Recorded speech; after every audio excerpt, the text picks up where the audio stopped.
lesson for my classroom observation. Entitled 2HS, Safety Procedure and Personal Protective Equipment.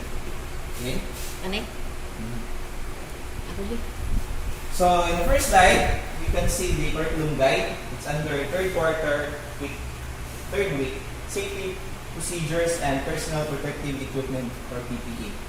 Next slide will be the learning objectives. So, first is knowledge, skills, attitudes. So, first, define occupational healthy and safety standard. For skills, discuss the different safety precautions, and for attitude, they will appreciate the importance of knowing the different occupational health and safety standards. So these are the objectives of the lesson. Next.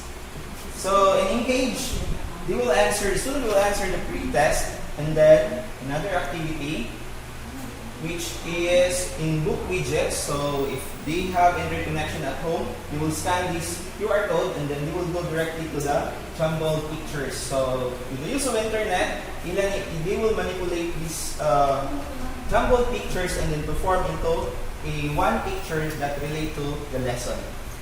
But if there will no interconnection, for those students who don't have access to the internet, they will arrange the following jumbled letters. Write your answer on the separate sheet of paper. So these were for those wala interconnection, mo ni ilaha buhaton. And then this activity also under classroom observation indicator number 2, which is na naglisod ang mga bata sa pag-perform sa isang activity. So another way ni siya na maka-perform sila without internet connection.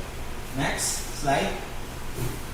Explore. So in Explore, you will read and understand the content from the module about safety practices and PPE. After reading, they will answer the question, write safety precaution for your protection, especially that our country is in the midst of the COVID-19 pandemic, and write it inside the big heart below. Makita sa siya sa home task. And in this activity in Explore, they will integrate the lesson which is from DRRM. So in answering the activity, there is a DRRM integration.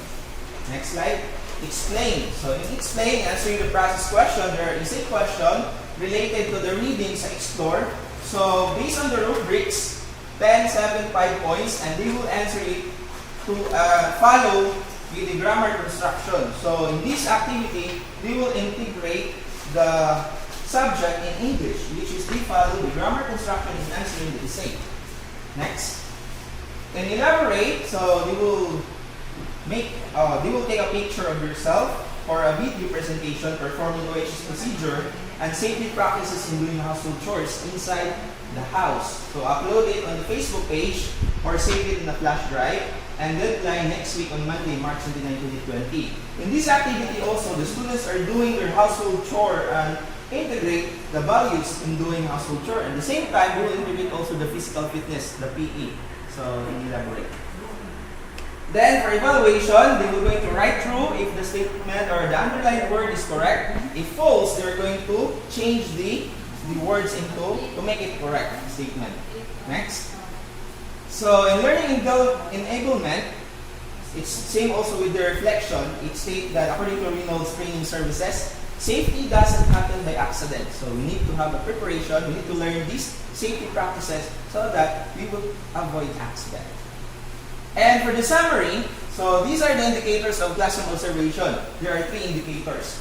To get the indicators, for first indicator will integrate different teaching areas. We have in Explore, katong sa DRM, then sa Explain, katong sa English language.